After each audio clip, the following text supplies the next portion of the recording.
evening all of you. Next topic, second order system.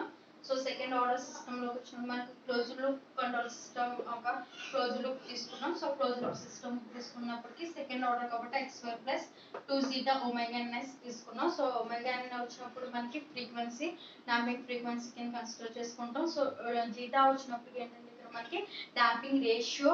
So ఇక్కడ మన damping ratio is nothing but actual ఏదైతే మనకి actual damping value ఉందో equal to the critical damper value. So it is the ratio of actual value to critical damping value. So ఈ values మనం find out చేయాలి అంటే so first ఈ closed loop control system నుంచి మనం negative feedback control system అంటే transfer function find out చేయాలంటే the transfer function is Laplace transform of output by Laplace transform of input c of x by r of x equal to g of x. So g of x వచ్చినప్పుడు మనకి ఏంటమ్మా omega n square by x square plus 2 zeta omega ns by 1 plus g of x into and that is nothing but omega n square by x square plus 2 zeta omega ns into h of x. So unity feedback system కాబట్టి h value 1 కాబట్టి ఈ value వస్తుంది. So cross multiplication చేసుకుంటే మనకి omega n square by x square plus 2 zeta omega ns by so ఇక్కడ చూడండి cross multiplication చేస్తున్నాం x square plus 2 zeta omega ns into 1 అంటే అప్పుడు ఏమొస్తుంది మనకి x square plus 2 zeta omega ns plus ఇక్కడ omega ns square by x square plus 2 zeta omega ns. Okay, so 2 x square 2 zeta omega ns x square plus 2 zeta omega ns cancel అయిపోతే remaining final transfer function వచ్చినప్పుడు మనకి closed loop transfer function omega n square plus x square plus 2 zeta omega ns plus omega n square అనేది మనకి obtained అయింది. So అదే మనం negative feedback eliminate చేసిన తర్వాత క్లోజ్డ్ లూప్ దాంట్లో సో మనం ఫైండ్ అవుట్ చేసిన ఫైనల్ ట్రాన్స్ఫర్ ఫంక్షన్ ని కన్సిడర్ చేసుకుంటాం. సో దీన్ని మనం ఏమైనా తీసుకుంటామంటే m of x కింద కన్సిడర్ చేసుకుంటాం. ఓకేనా. సో ఇక్కడికి వచ్చినప్పటికీ ఏంటంటే మనకి ఇక్కడ సెకండ్ ఆర్డర్కి వచ్చినప్పటికీ అండర్ డ్యాంప్ ఉంటుంది, ఓవర్ డ్యాంప్ ఉంటుంది, క్రిటికల్ డ్యాంప్ ఉంటుంది అండ్ అన్డాంప్డ్ కండిషన్స్ కూడా ఉంటాయి.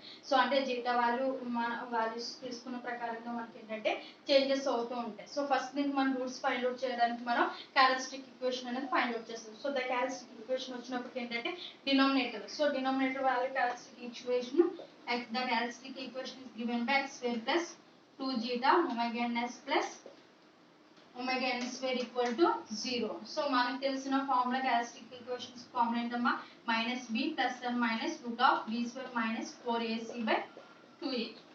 సో మన ఈ క్యారెక్టరిస్టిక్ ని కంపేర్ చేసి మీ ఫార్ములాలో సబ్స్టిట్యూట్ చేస్తే minus b is nothing but minus 2 zeta omega n plus or minus root of b square is nothing but 2 zeta omega n minus 2 whole square minus 4ac. 4 into a is nothing but 1, a value 1. So c value is nothing but 4 omega n square by 2a. 2 into a value 1 కాబట్టి into 2. ఓకేనా.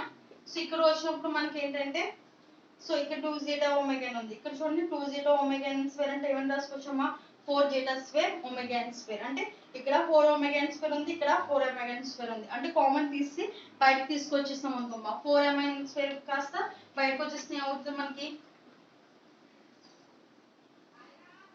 So minus 2 zeta omega n plus or minus so 4 omega n square ఇక్కడ common తీస్తాం కాబట్టి బయటకు వచ్చేస్తే 2 omega n route నుంచి బయటకు వస్తుంది కాబట్టి స్క్వేర్ రూట్ క్యాన్సిల్ 4 కి రూట్ వచ్చినప్పుడు మనకి 2 కాబట్టి 2 omega n.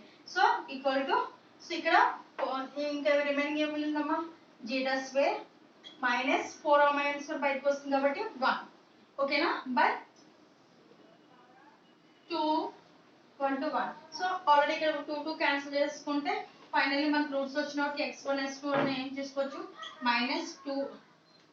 ఓకేనా. సో ఇప్పుడు 2 zeta omega n by 2 రాసుకుంటే 2 2 క్యాన్సిల్ అయ్యి minus zeta omega n plus or minus 2 omega n by 2 into zeta square minus 1 2 2 cancel అయిపోయి మనకి omega n into zeta square minus 1 కింద కన్సిడర్ చేసుకుంటాం. ఓకేనా. So this is the roots of the second order system. So దీంట్లో మనం cases consider చేసుకుంటే case 1 case 2 case 3 case 4 తీసుకుంటాం. So అవి ఇప్పుడు చూద్దాం. సో రూట్స్ ఆర్ మనకు వచ్చినప్పటికీ minus zeta omega n plus or minus omega n into root of zeta square minus 1. So ఇప్పుడు మనం zeta value equal to 0 consider చేసుకుంటే రూట్స్ అనేవి s1 into s2. సో ఇక్కడ జీటా వాల్యూ 0 కన్సిడర్ చేస్తే 0 into anything 0. So 0 అయిపోయింది plus or minus so 0 వస్తుంది కాబట్టి remaining ఇక్కడ ఏమి మనకి రూట్ ఆఫ్ -1. సో రూట్ -1 ని ఆల్రెడీ మనకు తెలుసు j equal to root of -1 కింద కన్సిడర్ చేసుకోవచ్చు బికాజ్ ఎందుకని j స్క్వేర్ ఈక్వల్ టు -1 కింద తీసుకుంటాం కాబట్టి. So root -1 equal to j కింద కన్సిడర్ చేసుకుని ఇంటూ ఒమేగా n. సో ఎప్పుడైతే మనం జీటా వాల్యూ 0 అప్లై చేస్తామో డాంపింగ్ రేషియో వాల్యూ సో అప్పుడు మనకి రూట్స్ అనేవి plus or minus j omega n. So roots are purely imaginary. So ఇక్కడ ఇమేజినరీ పార్ట్ వచ్చింది కదా j is nothing but imaginary. So purely imaginary and system is the undamped condition కింద తీసుకుంటాం. ఓకేనా. Next అదే జీటా వాల్యూ డాంపింగ్ రేషియో అనేది మనం 1 find out చేస్తే సో x1 రూట్ అనేవి సో 1 ఫైండ్ అవుట్ చేస్తాం. సో 1 అప్లై చేస్తే మైనస్ ఒమేగా n. ఓకేనా minus omega n plus or minus omega n into so zeta value 1 square అంటే 1 minus 1 0 0 into anything 0 అంటే remaining మనకు మిగిలింది ఏంటమ్మా minus omega n. So roots are real and equal. So దీన్ని మనం ఈ కండిషన్ ని క్రిటికల్ డాంపర్డ్ కండిషన్ కదా system is critically damped condition కింద మనం కన్సిడర్ చేసుకుంటాం. Next zeta less than 1 consider చేసుకుంటే మనకున్న value minus zeta omega n plus or minus omega n zeta square -1 కింద కన్సిడర్ చేసుకుంటాం. అంటే roots are real but unequal. దీన్ని మనం ఓవర్ డాంప్డ్ కింద కన్సిడర్ చేసుకుంటాం. The system is over damped. So final వచ్చినప్పుడు మనకి 0 less than zeta less than 1 కింద ఈ కండిషన్ తీసుకుంటే రూట్స్ అనేవి మనకు వచ్చినప్పటికి minus zeta omega n plus or minus omega n into root of zeta square -1. So ఇక్కడికి వచ్చినప్పుడు మనం ఏం చేస్తున్నామంటే ఇక్కడ మనం -1 అనేది కామన్ తీస్తున్నాం రూట్ లో. ఓకే. సో -1 కామన్ తీస్తే సో -1 into 1 -1 అవుతుంది. సో అంత 1 ఇక్కడ రాస్తాను. ఓకేనా. Next -1 into minus zeta square plus zeta square అవుతుంది. అంటే సో ఇలా రాసిన ఓకే కదమ్మా. సో ఇప్పుడు ఈ రూట్స్ ని ఏం చేస్తున్నానంటే దేనికి అది విడిగా రాస్తున్నాను. అంటే -1 into root of -1 and root of 1 minus zeta square. So already root of -1 అంటే ఏం తీసుకొచ్చాం మనం j కింద తీసుకున్నాం. సో అంటే రిమైనింగ్ ఏం మిగిలి మనకి minus zeta omega n plus or minus j into omega n 1 minus zeta square. ఓకేనా. సో ఇక్కడ నేను దీన్ని ఎలా రాసుకుంటానంటే minus zeta omega n plus or minus j into omega d కింద కన్సిడర్ చేసుకున్నాం. Since omega d equal to omega n into root of 1 minus zeta square. This is the damping frequency can consider చేసుకుంటాం. damping frequency that is oscillations దగ్గర damping frequency కి find out చేసుకుంటాం. So ఈ condition వచ్చినప్పుడు మనకి conjugate complex కింద తీసుకుంటాం. So ఇవి సెకండ్ ఆర్డర్ సిస్టమ్ వచ్చినప్పటికి రెస్పాన్స్ మనం ఫైండ్ అవుట్ చేయవలసింది. అన్డాంప్డ్ critical damped and over damped and conjugative complex కింద మనం ఫైండ్ అవుట్ చేయాలి. ఓకేనా. Thank you.